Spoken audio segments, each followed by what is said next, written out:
So we're here at the world famous Sailfish Marina, one of the marinas that more people have been telling us to come check out than any other marina.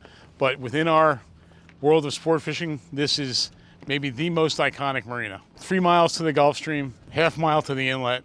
So we're here a day or two before the Fort Lauderdale boat show opens up, and that might be why there's a couple boats missing from the slips. When I was a kid, my grandfather lived in Jupiter. He would take us down here and we'd go out fishing on a boat over there called the Shamrock. It was a head boat. We'd go out and come down and motor past this marina, and we just, even then as a 10-year-old kid, I'd look over and like, I knew that this place was something special. It still holds true today. So we're here at the North Dock at Sailfish Marina. This, I believe, used to be called Roy's Dock. This is where it all started. And then it became Bill's Marina after Roy's Dock. Anyway, the first unicorn right there, not 100% sure, I think it's a Spencer, but if you can see, I love the hidden handrail that's built into the side of the house. And we all talk about the most important thing in a game boat is that it raises fish. This boat has fish jumping all around it, and it's just sitting in its slip. That's a fish raiser right there. A sign of a great marina is a great fillet table, and these might be the most badass fish cleaning tables I've seen at any marina ever. There's a building code in Palm Beach. Everything has to be built to withstand a Category 3 hurricane. I'm thinking these are going to handle a Category 5. Awesome. So back when I graduated high school, my friend was running a 54-foot Bertram called Low Bid, Captain Bob Matthews. We were all very impressed because he got to run the boat down here and spend the winter at this dock, a boat just like that. And back then, that was the biggest boat in this marina. Now it's not even the biggest boat on this dock. Still a awesome machine, though. So another, I guess, sort of unicorn. This is a Sullivan, North Carolina boat. You can just tell the lines, the way the tower comes down to the outside of the wings. It's got that Carolina kill box in the transom. Cool boat. Get a look from like right where I'm standing right here. And see, I mean, you can see the tumble home. You can see how the transom kind of pinches in, and she starts to flare out with that flared bow, but the whole boat is flaring out up there. That's the epitome of a Carolina hull right there. So we just saw our first Sullivan in our Dockworks series. Now we're seeing our first ever Huckins. This is actually not an old boat. This is maybe like 15 years old, but she's built up in North Florida. I'm not sure if it's in St. Augustine or Jacksonville, but she's based, as far as I know, the hull is based on the PT boats of the World War II era. They built a lot of the PT boats. Just a classic old design, old look, cool looking boat. So we talk a lot about wine and cheese boats. You can turn this is definitely a wine and cheese boat. This is a beautiful boat. It's called a Zealander. I always talk about a great boat can't have any straight lines. That boat right there is nothing but curves. That's a sexy, cool boat. And it's got that, if you just put a whale tail on the end, it looked like a Porsche 911 right there. Pretty cool. One of the expressions that we use in the boating world is when a boat is in perfect condition, we say Palm Beach condition. This lawn, this is Palm Beach condition.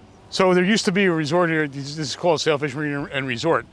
There actually used to be a bunch of hotels here, maybe even a bunch of hotel rooms, maybe even a couple bungalows. I think now this is all set up if you do weddings or private events. Matt's already put in a request that we have the company picnic here at Christmas. Don't know how Scott and Joe are going to feel about that. Margaritaville cruise ship heading out Palm Beach Inlet, which is, you can see, a quarter mile away. So we're standing in front of a Weaver, built in North Carolina. I don't know how big this one is, but it's big. This is Matt's favorite boat in the marina, his unicorn. So any boat, no matter how big it is, the lower that shear line is to the water, the sleeker it looks, no matter whether it's an 80-footer or a 37-footer. And one of the cheats that we use in the boat building world is we put a big crown in that foredeck that gives us the headroom that we want down below, and still keeps the look sleek, especially with the tow rail, teak tow rail. So your eyes are drawn to the line of the shear with a colored hull and a colored tow rail. That crown in the foredeck just blends away. You don't notice it. Flybridge on this boat is definitely bigger than my dorm in college was. It's big. I think it's bigger than Matt's boat. It's bigger than most of my boats I've ever owned. This boat has a very gentle sloping shear line, not typical of a Carolina boat. Across the way we have one Carolina boat and one boat made in Stewart. The one on the right is a Spencer. That's got a more traditional Carolina shear line, a little bit of broken shear line in that one. And on the left is an American, and you can see how proud that bow is. I mean, that's a pretty awesome boat. And you can see, if you're looking at close, that's a tow eye. I don't know how big that boat is, but there's a bigger boat that tows it. So we're here standing next to a boat called Risk and Reward. It's a big boat. Everything on it is big. The beam is, 20 feet? I don't know. It's big. This kill box, it's a giant kill box with 2 giant live wells, one on each side of the kill box. You can see the lids are smaller lids just for the live well. You got an 11 rod rocket launcher, giant mezzanine with air conditioned seats like we saw on the Scarborough, one of our last dock walks. Up above, TV that pops down. Just, you don't want to miss the game. You know, beautiful. This is not, I don't believe this is any faux teak on this boat. This is all the real deal. This is a cool, this is a big boat. Big, gigantic, you know, lots of rod holders. Cool with the steps on it like we had on Tiburon. One of the things I also really like is looking up at the tower. You know, climbing all the way up to the crow's nest in the tower, a job for young men. With this one, it's a little more user-friendly for the owner of the boat, because I don't think the owner of the boat is a young man. This is not a casual boater. This is a serious fishing boat right here. I'm just guessing. Could it be a pole man? Maybe. I don't know. If you know what kind of boat this is, leave a comment. Let us know. So every great marina should have a tiki bar. This one has one, and it's even called the tiki bar. 2 ways to know you're in Florida. Big center console. This is a 44 contender with a tower, beefy tower, because this thing flies. This has 400 Verados on the back. The other thing you could always dead giveaway that you're in Florida, multiple bait pens behind the boat. This is definitely a sailfish machine here. This is Matt's favorite boat below 50 feet. I would say that. Going into our 4th dock of this marina, and on this one, this is a unicorn-rich environment. This is the one we've been circling around and looking at the whole time we've been here, and can't wait to show you this one. Let's go check it out. This is in the running for top 1 or 2 mezzanines in this marina. This is a Viking. I don't know. It's an 82. It's 80. It's big. Not necessarily a fishing boat. It's got plenty of rod holders. Great pipe work by Palm Beach Towers. As you know, we're big fans of them. But when you get down to the business end of the boat, we got a swim platform, so that's a little bit of a giveaway. Cool boat, big boat. So this is a Spencer, kind of a famous one, old number 7. This guy fishes a lot of tournaments, a lot of sailfish tournaments here in South Florida. I think he fishes White Marlin Open. But these guys, this is a good crew that runs this boat. We walked by earlier. They're working on it. You know, work is never done. They're working on a lot of things. They weren't working on the teak. As we learned about before, teak is not always the highest maintenance thing on a boat. But cool boat, I think. Cool boat. You can see it's absolutely a fishing first boat. Spencer's great boats, fast, known for how fast they are. Again, this is I love the tower on this boat. This is, I believe, it was a pipe welder's tower. I know they used to do all the towers for them, but again, cool boat. Air conditioning in the mezzanine, done in a different way than the other boat that we saw was. This is in the running for me for one of my favorite names on a boat. Cool boat. So a lot of firsts today at this dock. First Spencer, first Weaver, first Huckins, first American, first Sullivan. A lot of firsts here in Palm Beach. Actually, this marina is probably known for firsts. I believe that the release flag that we use in our logo was invented at this dock. So cool. And here's another first. If you pan around, you will see the first ballyhoo tubes that we talked about. Somebody told me there's no such thing.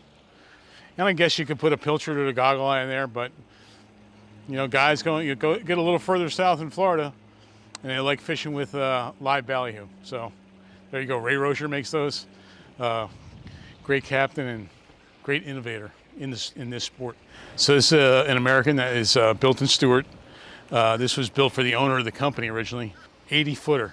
This is the boat that I pointed out had the tow eye. One of their big boats is towing this one. I believe they've towed it to Tahiti.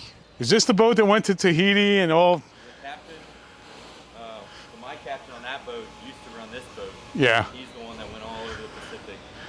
So this is an example of a boat that is owned by a guy with a real fishing problem. Huge mezzanine, Easy access to the engine room, which if you're a traveling fisherman, you love that. Awesome, awesome boat. Doesn't matter where you're sitting up there, you can get down either way. If you got a bite on the starboard corner, or if you bite on the port corner, get there quick. And a tuna door big enough to get in a grander of any species. Very interesting placement of the exhaust tubes. And I might add pretty small exhaust tubes. The most prolific builder in North Carolina is Hatteras. This is a big girl right here, Notorious, out of Singer Island. So this is her home port. Huge mezzanine again.